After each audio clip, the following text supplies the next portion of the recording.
when we look at driving innovation in an organization, and it could be your church, it could be an educational institution, whatever, but as you're driving innovation, you've got to solve problems.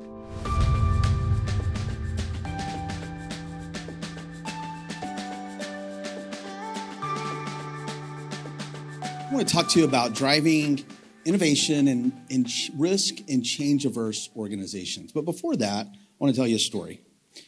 So,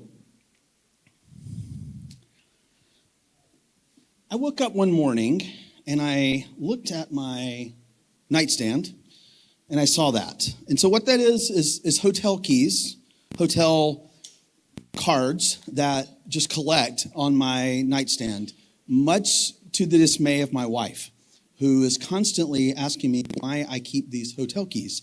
And I'm not a thief. I don't steal keys. They just kind of multiply and find their way into my bags. I check into a hotel, they give you 2 keys, one to go in your pocket, one to go in your bag, and I get home and somehow I have 3 keys in my bag. And I don't even know where they come from, but I have this collection of these keys. And my wife is always after me about these keys.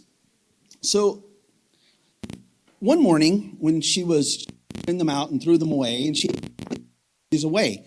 And I remember thinking, I don't know why I don't throw them away. They're just something that I feel bad about throwing them away. They're plastic. They're there in front of me. They're tangible. It's not like a QR code where there's a QR code and you can scan it, but most people just wad up the QR codes and throw them away. This is just a piece of plastic. And I don't know why, but I just kept keeping those things. And one morning I was sitting there thinking about AI, and I'm going to bring this home in a minute, I promise you. And I was thinking how we might use these to get the gospel out to people, cards like this. And so, I work at an organization, the IMB. It is large. It's 181 years old. We're risk averse. We're change averse. We're very traditional. We're slow to make changes. And sometimes for good reasons. Other times, if you're in my seat, we always wish you would move quicker. And so I'm always trying to think, how might we use things differently? And so this is where I went with these cards. I'm going to bring that home and kind of show you, because I was wondering, could we take the same technology? We use the same technology that's on those cards to share the gospel, and you can. And so we use these, and you're going to find some of these on your table. If you would wait just a minute, it would be great to play with them, because there's some tools that we've put on there that you can use, and you can play with them.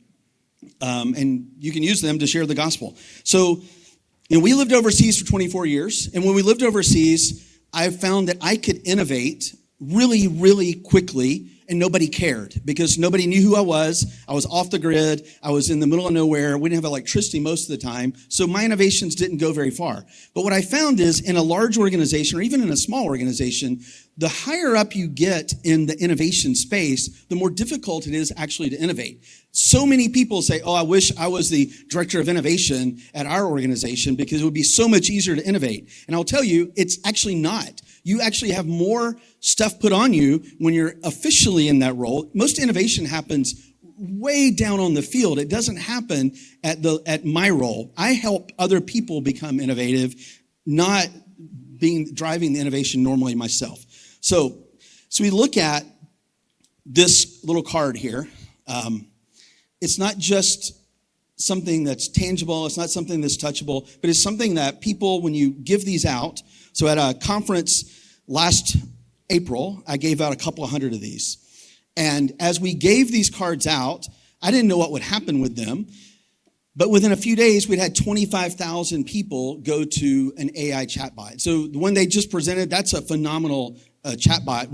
Lots of people have built some of these things, and we've been building them as well. We had 25,000 people go to a chatbot because I handed out a couple of hundred of these cards at an event. So the idea is that it spreads. Getting your message out to some people, getting your message out globally is a lot easier to do if you have something that's tangible and touchable and they can take it with them. And I've seen at a conference, a secular conference, I was asked to come in and speak about some of the things we're using in faith-based tools, and I've given these out.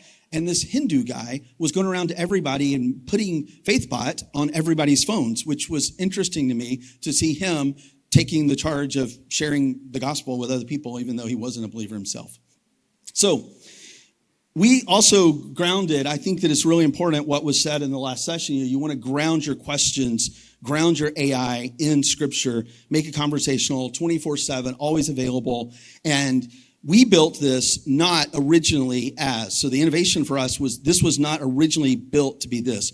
We do a lot of digital engagement. We have tens of thousands of conversations all over the world online every year. And we needed a tool that would be the kind of the triage that would send the real people who are really interested in the gospel to our human people, and those who are sending us porn or yelling at us or screaming at us, they would just get to talk to the chatbot. And so we were building out something to help protect our digital responders. So the question for me was, and from an innovation standpoint, it wasn't at the point 3 years ago when AI was really taking off. We'd been using it for a few years before that. The question for me was not how do we use AI? The question for me at the IMB was how do we get a risk-averse organization to try it? So I know in the room, there's probably some of you who are like, I'm totally opposed to AI. I don't like AI. And there's others who are very happy and very excited about AI. So it's this happy medium. I can tell you that 3 years ago, when we started doing this at the IMB, there were way more people on the, I'm really afraid of this, I don't think we should be doing this side, than there were on the, let's do this, let's embrace this. And so for me, the real question became, how do we get our organization to accept the possibility of using something like this? And so as we continue to work through that, I realized that we needed some easy and quick wins to help people understand AI. And so I do a lot of one-day conferences where we have a lot more time to unpack some of the AI things that we're doing. But I found that this little card actually becomes like a Trojan horse, because people who are kind of skeptical of AI will open it, or they'll open the Apologist Project or something like this. They'll start playing around with it and they'll go, wow, this is pretty amazing. It actually works really well.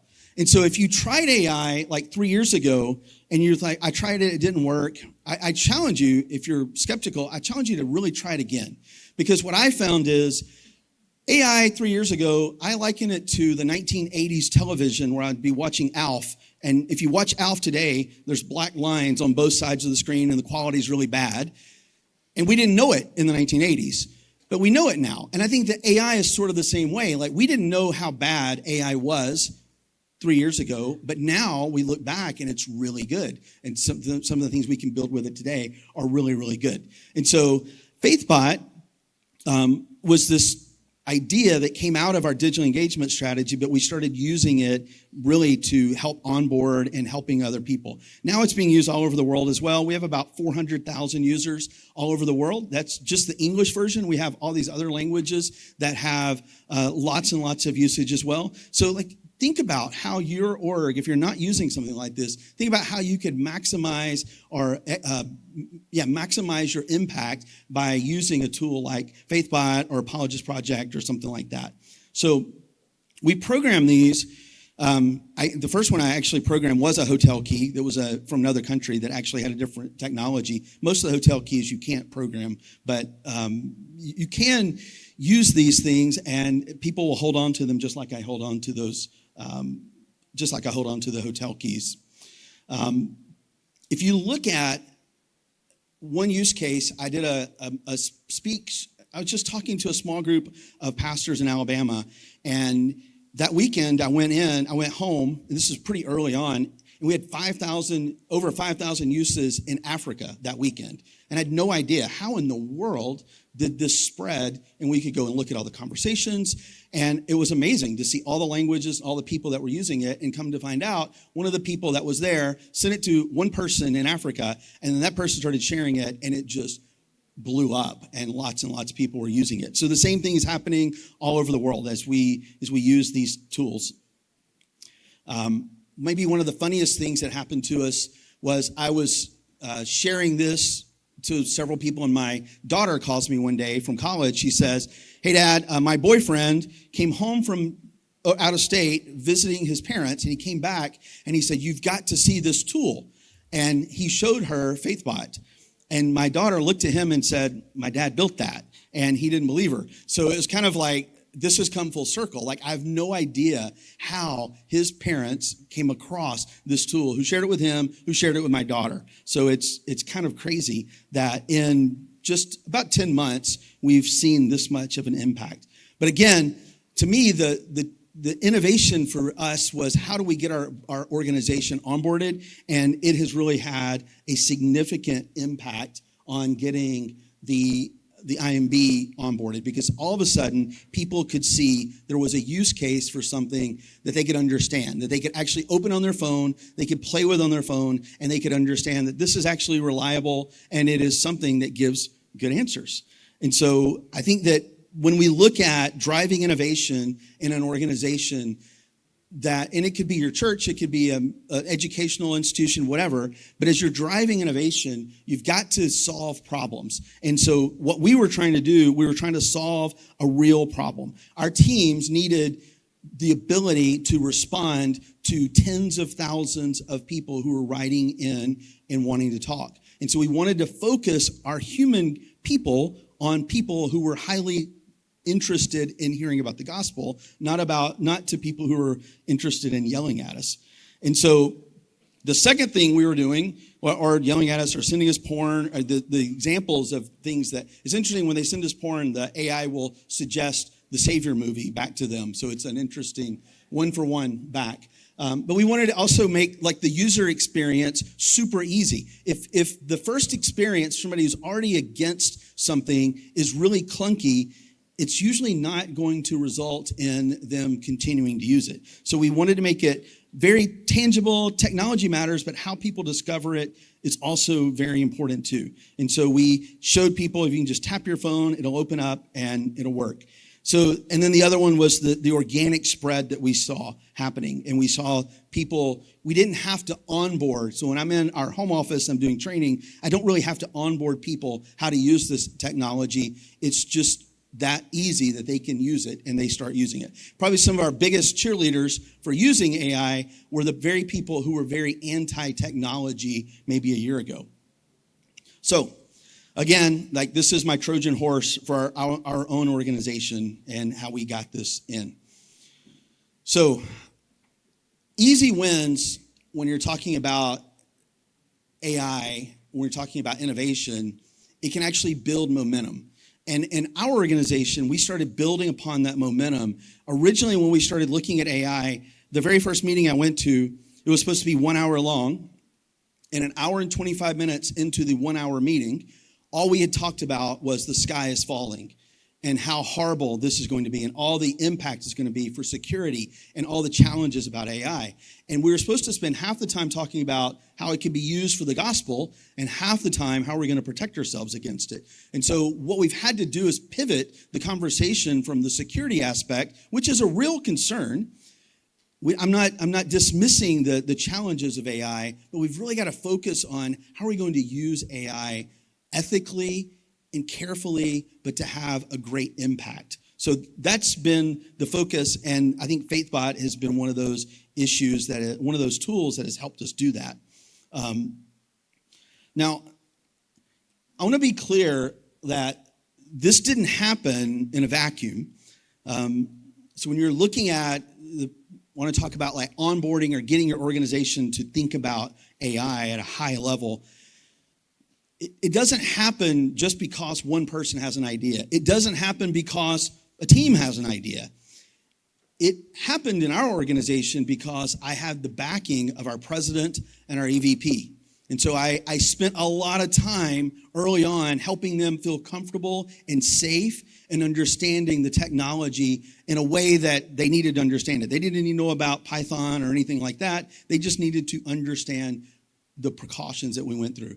We actually took our entire leadership team through an MIT course on business applications for AI. I don't really recommend it, but it was, for us, it worked really well because all of a sudden our VPs, EVP, and our president spent 10 hours a week looking at this and all the implications that were coming. And so they did this for 6 weeks, and at the end of it, they were convinced. So however you can get your leadership on board, that's what it's going to take. As I've worked with other organizations all over the country, all over the world, it's getting that key person to sponsor that and then getting the person that's implementing it to provide really, really tangible and easy to access tools. In our case, our leadership team was all in. I'm not going to say that it's all been easy. There are times where I feel like it just because it's AI, we get more scrutiny than other types of technology. But at the same time, I go overboard to make sure that we've always researched and read the terms of service, and everything that we do is on the up and up, and we try hard to help deliver solutions. The first thing we did, and I would encourage you to do this as well in your organization, if you don't have like a policy on AI or what you believe about AI or a belief statement on AI, I would do that before you ever build any tools. Because what will happen is you'll get to the point where you can find that I can do all these things with AI. It's amazing, all the things we can do. But not everything you can do, you should do. There are a lot of things that you probably should not be doing with AI, but if you've not thought through those things on the front end, it's a slippery slope, and all of a sudden you're going to be doing stuff that you probably shouldn't do. For me, I don't think AI provides soul care. I think soul provides soul care, not algorithms. And so to me, I draw a line there. Other organizations have a different place that they draw the line.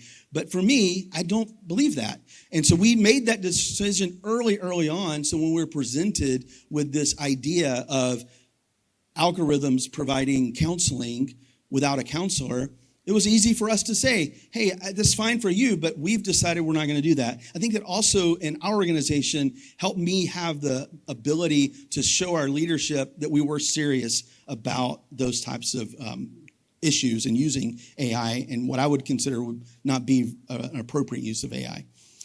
We use it today. So we went from this really risk-averse thing where I jokingly said that I had to work with the legal team and the security team and the OIS team and the IT team. And I felt like sometimes the cleaners that came in at night, they wanted to give their opinion on what AI was. So I would have to convince, and we sat down with anybody that had questions. We talked to them. Went from that position to today, we use it for strategic planning. We use it lots for translation. An insane amount of money we're saving every year on translation of internal communications, external communications, materials that we're using overseas, always with a human in the loop, but the amount of money that we save on translation is substantial. We use it for everything from ideation, which is probably my favorite thing to do, to using it for just manual processes that used to have human beings. I think earlier they told the story of the person's job it was to rename PDFs. Like nobody wants that job. Like nobody wakes up in the morning excited because they're going to go to work and rename PDFs. Don't do that. Like we can totally use AI and automations to make that kind of stuff easier and give people a much higher quality of work that they're working on. So we use it, we're all in, and I think that from the very top of our organization down, we have a very positive posture to AI. And I can say that 3 years ago, that was not the case. Even this morning, Dr. Chitwood sent me a message about something that he had heard about one of the tools we were using, and his comment was, keep pushing us forward. And I think that, to me, is super encouraging to have leadership that would look at AI and say, keep pushing on that. And if you don't have that, I would say it's actually probably impossible to bring about change. So, solve a real problem, make it tangible, let it spread organically. We want to start with an easy win. You know, we went with something so easy. The first 3 pilots we did one was on translation, one was this, but it was not a physical thing at the time. It was the responder, and the other was in our ministry advancement department, trying to help with donor and just making that process go a lot faster. So processing information. So those are 3 easy wins that if I were able to deliver on those would get people pretty excited because they were important. And so the evangelism tool, the very first one we did was pretty lousy, and we kept iterating on it, and it became really, really good, and that's what we have today. So I would say that if you could move, this is having the leadership sponsor you, if you could move an organization like ours to being so positive on the use of AI and ethically using it, I think any organization can do it. Smaller organizations are a lot more nimble, but it still takes somebody taking the step out to take the risk to try to onboard the organization. I wouldn't start too complex. I wouldn't try to go in there and sell them on, we're going to redo everything, but take really small incremental wins and then win on those. For you, it's like, how do you find your hotel key card moment? I still remember rolling over and going, I wonder if we could use those cards. And so those crazy ideas that have just resulted in 400 plus thousand people using this tool, those come from really small ideas and they tend to grow. And then for me, we wanted to make innovation irresistible. We wanted to make it where people look at it and it's not, oh no, here comes the crazy idea guy, but they're coming to us with their crazy ideas. And I think that was for me a big switch. Whenever today I've had 3 calls with other departments and other people around the world who have crazy ideas that we're trying to help them bring to market or help them become reality. So you want to make innovation irresistible, and you want innovation to bubble up from the very bottom of your organization. That's where it has to start. It cannot start at an innovation team. We have no authority to bring about the innovation. It has to come up from the bottom. So I guess the question is, what is your easy win? What are the ways, if you are looking to onboard an organization, what would be your easy win that you're going to bring about? So on your tables, everybody, there should be these little cards, and you can, if it's like going to Walgreens, you tap the phone to it. Usually it's at the back. Some phones are a little different. If you'll open it, you tap it, and it'll open up a website. And on that website, there's a lot of different, here we go. There's a lot of different tools. If you can click on that Explore Our Tools button.